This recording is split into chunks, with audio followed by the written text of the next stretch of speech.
Hər vaxtınız xeyir. Saz həvəskarları, musiqi həvəskarları. Bu yaxınlarda kəndə getmişdim. Əmin qızının bir dənə nəvəsi var. Ona bir saz aldıq. Vardıq evə, sazını köklədim. Biraz bildiyim qədərilə bir şeylər çaldım. Ondan sonra ona da bir şeylər öyrətmək istədim. Amma vaxt yox idi deyə çıxdım gəldim. O gələndən sonra zəng elib deyirəm ki, görəsən nə oldu, bir şeylər öyrəndi mi? Yağmur nəvəmiz. Mənə baba deyir.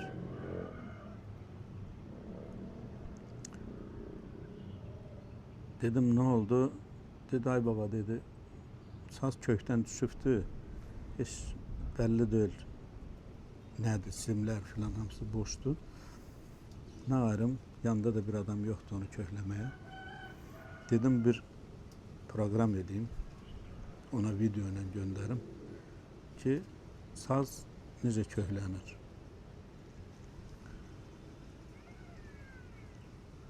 Dördüncü, beşinci sinifdə oxuyurdu. İndi 6'ya gedir, deyəsən 6'ya keçdi. Amma hələlik bir şey yox. Niyə yox? Saz köksüzdür. Mən o saçana öz xatirələrimi yadıma saldım. Mən 5-ci sinifdə, 6-cı sinifdə oxuyanda Şəmkirdə atam bizə bir saz aldı, gətirdi. Arada divardan asılırdı, arada dıngıldadırdıq, eləyirdik, çala bilmirdik. Bir gün Keşkənddən bizə Pənah xanım gəldi. Bebimin oğlu. Divarda sazı görəndə, sən demə, bu da çox saz həvəskarıymış. Sazı götürdü, yaxşı köklədi də, elə güzel şeylər çaldı. Biz bütün qardaşlar yığıldıq bunun başına, qulaq asırıq. Mənə özəlliklə ləzzət elədi. Getdi. Ondan sonra sazı əlimə alıram, mizrabı götürürəm, vururam, bir şeylər eləyirəm. Baxıram, pərdələrin yerinə baxıram. Yavaş-yavaş tanış oldum sazla. Sən demə, sazı çalmaq üçün sazı kökləmək lazım. Kökünü də bilmirəm. Yavaş-yavaş bunu öyrəndim. İndi yadıma düşəndə o günlərim, Yağmurun o vəziyyəti yadıma saldım. Demək ki, yanında bir adam olmasa, bir alıcı kömək eləməsə, bir şey çıxmır. Ona görə bir balaca cürə sazım var. Onunla onu kökləmək istəyirəm.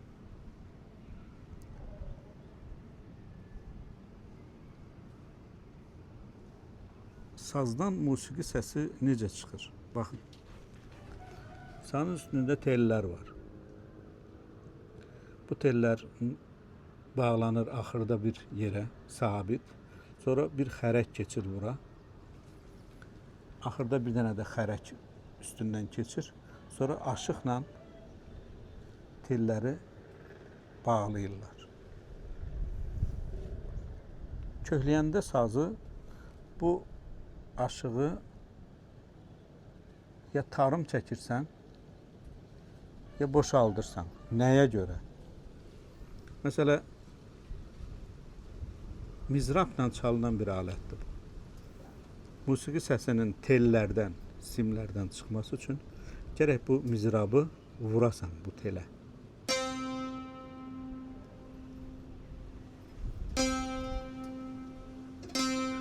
Baxın, burada iki tel var, iki sim var. Bu iki sim bir səs çıxardır.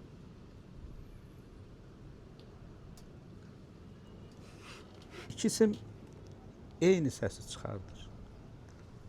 Baxın, musiqi səsinin iki özəlliyi var. Musiqi səsində zil var, bəm var. Bir də güclü səs var, zəif səs var. Güclü səs, zəif səs nətər olur? Məsələn, mən yavaşça vururam da bunu. Eyni teldir, yavaşça vururam, eşidirəm. Bu yavaş səsdir. Bir də deyəndə ki, biraz yüksək səs ver, onda mən bunu bərk vururam. Səs eyni səsdir, amma yavaş və güclü var. Bu birinci özəllik. İkinci özəllik odur ki, sazın siminin zili və bəmi var. Zil nədir? Məsələn, mən indi tutaq ki, bunun bir dənə telini, bu səs var, deyilmi? Boşaldıram.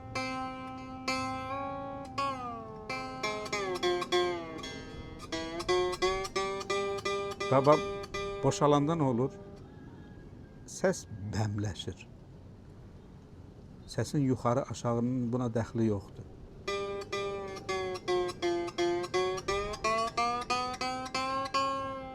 Zilləşdi və bəmləşdi. Hansı yolla? Əgər aşıq o simi tarım çəkmişik, onu boşaldarsınızsa, boş olan simdən daha bəm səs çıxır. Daha zil səs çıxmaq üçün lap aşağı boşaldarsınız, sim tamamilə səsi bəmləşər və səs maraqlı olmaz. Çox da çəkərsiniz, sim qırılar. Aşağı çəkəndə sim qırılmaz, amma yuxarı çəkəndə mütləq sim qırılar. Bunu indi biz hara kimi dartaq? O məsələ var. Onu mən bu kökləmək öyrədəndən sonra onu mən sizə izah eləyəcəm. Çünki ən təhlükəli yer birinci simdir. Əgər birinci simi çox zil eləyərsinizsə,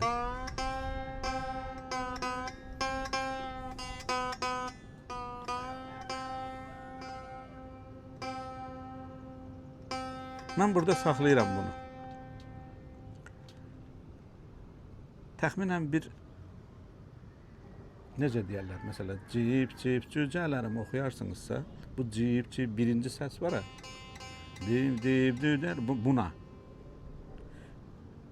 Bu simi durdu yerində. İndi burada iki tel var.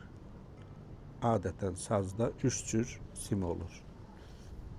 Bir aşağıdakı simlər, ortadakı simlər, bir də ən üstdəki simlər üç cüt olur. Aşıqlar ən çox aşağıdakı telləri 3 dənə edirlər, eyni səsə kökləyirlər. Ortada 2 dənə edirlər, yuxarıda 3 dənə edirlər ki, cür səslənsin. Amma çox adamda var ki, hamısını 2 dənə eləyir. Daha asan da olur, kökdən düşəndə kökləmək daha asan da olur. İndi birincini tutaq ki, köklədik. İkincini kökləmək lazımdır.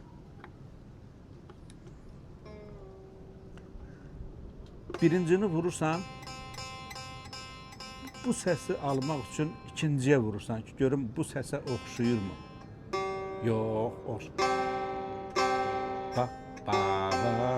oxşamır.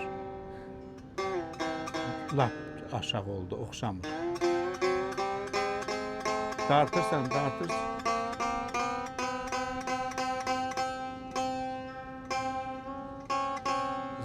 yuxarı getdi o. Birinci durur, ikinci yuxarı getdi.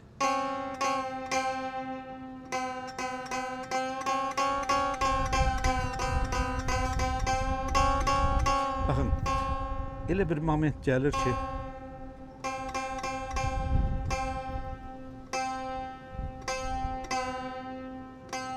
bax, iki səsdən eyni səs çıxır, iki simdən eyni səs çıxır. Bu deməkdir ki, bunu ikisini bir-birinə köklədiniz. İki səs bir oldu.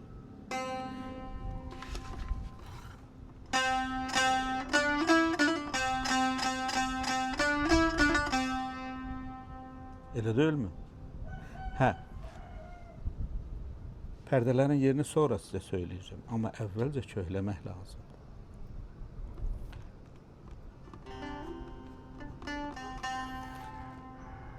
Birinci simi köhlədik, ikinci simi necə köhləyirik? Yadınızdadırsa, Yanıq Kərəm burada çalın.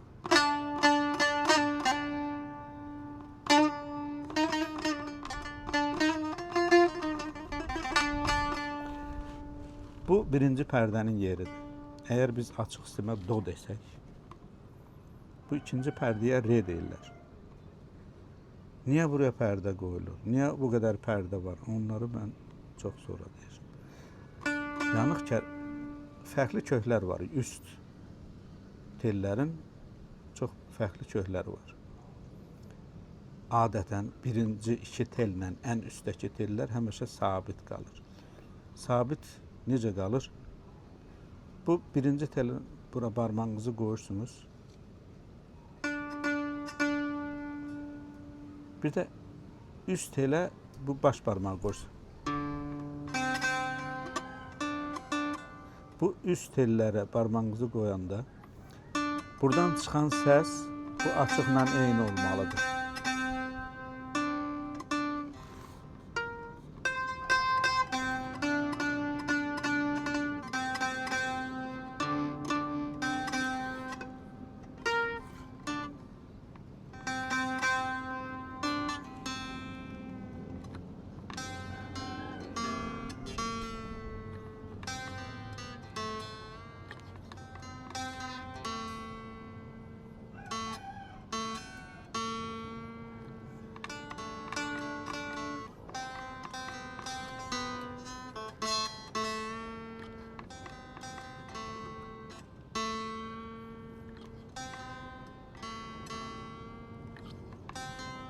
Hə. Baba burada.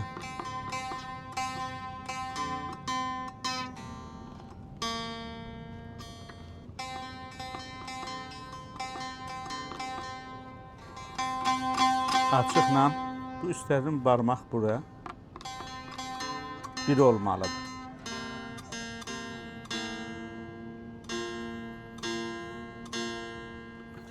Mənim sazımda tellər biraz başqa cürə qoymuşam.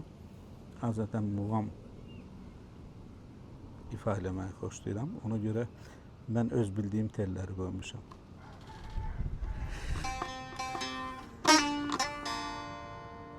Aldın mı? Bu ikinci barmağı, üst barmağı bu. Bu aşağıdakı si bemolə gəlib çıxır. Açıq do desəniz, niyə də buna do deyirlər, buna si deyirlər, o sonra. Bunun bir ton aşağıda bir si bemolü var.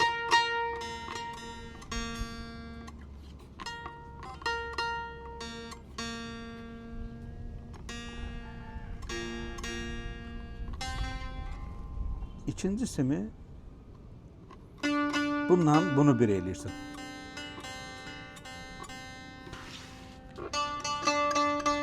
Re parmağını qoyursunuz. Bu səsə, bu ikinci.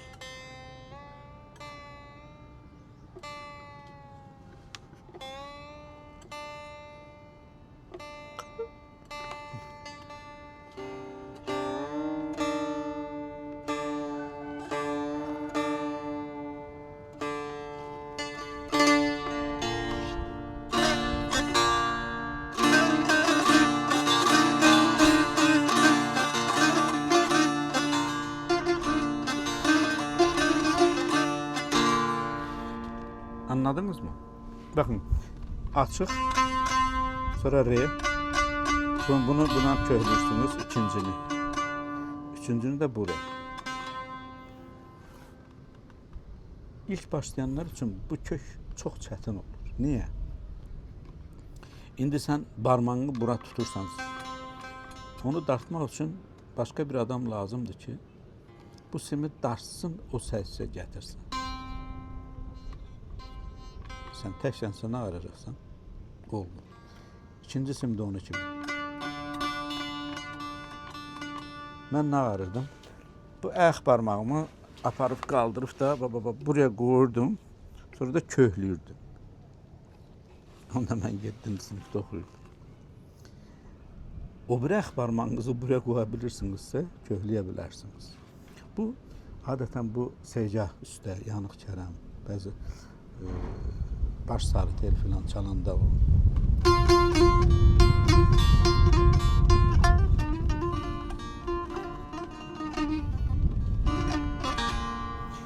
İndi mən biraz barmağımı kəsmişəm yuxarıdan. Ona görə mən onu necə icra etdiyim önəmli deyil. Əsas kökdür. Bir bu kök var, bir də ümumiyyətlə Yanıq Kərəm kökündən başqa, bir də adətən mən ona ruhani kök deyirəm. Buna baş kök deyirlər, sazəndələr, aşıqlarımız elə deyirlər. Mən o işin ustası deyiləm. Amma köhləməkdə kömək eləyə bilərəm. İkinci ruhani üstündə köhlüyürsünüz. İkincisini, yəni, mən də yadımda saxlayıram.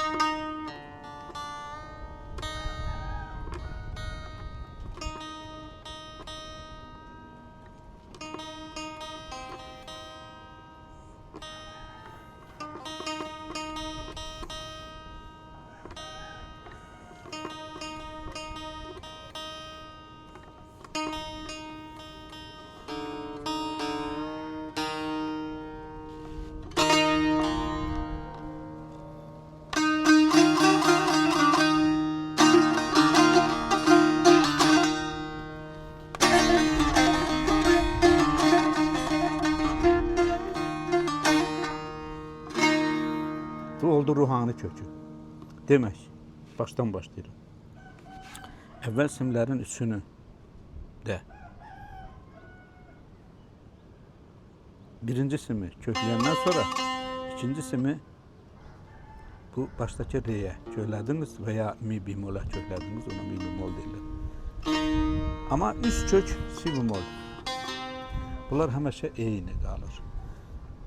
Yanıq Kərəm çalanda ya baş sarı tel çalanda bu kökün ruhani kök. Bir də baş kök var.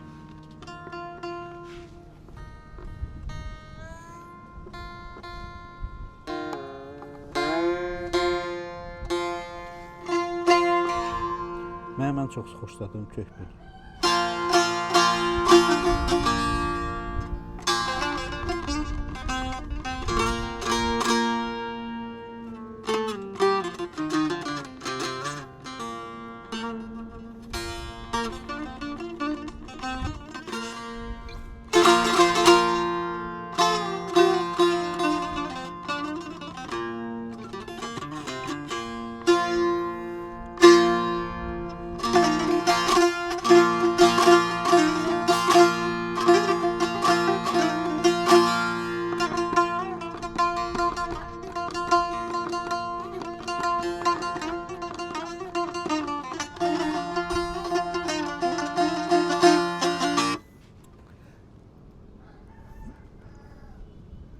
Bir şeylərə köməkçi oldumsa, sevindim.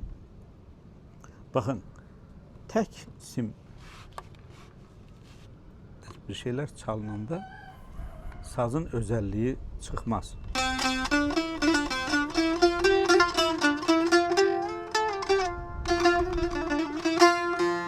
Sazın özəlliyi odur ki, yuxarıçılara da vurasan.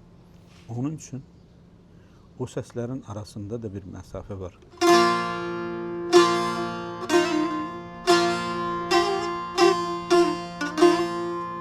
Ona görə sazı kökləyirlər. Məsələn, gitarada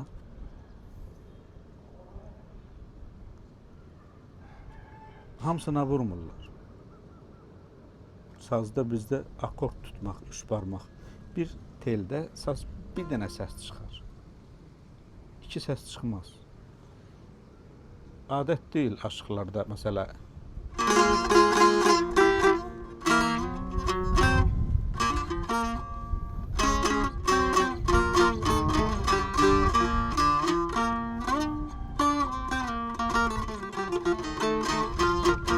Bunu belə çalmırlar. Bizdə yoxdur elə. Ona görə də sazı havaya uyğun müxtəlif köklərə kökləyirlər. Köklərin sayı var, 7-dir, 8-dir, 6-dır, onu o qədər bilmirəm. Amma tarda mən oxumuşam. Tarda köklərin muğamata görə neçə dənə olduğunu şükür Allaha bilirəm onu. Mesela rast kökündə Bayat Şirazda çalınır. Segah Zabul kökü var. Orta Mahur kökü var. Mirzə Hüseyin Segah kökü var. Xaric Segah kökü var. Orta Segah kökü var. Humayun kökü var. Bunların hamısı muğamın mahiyyətinə görə olur. Hələlik bu qədər. Sağ olun.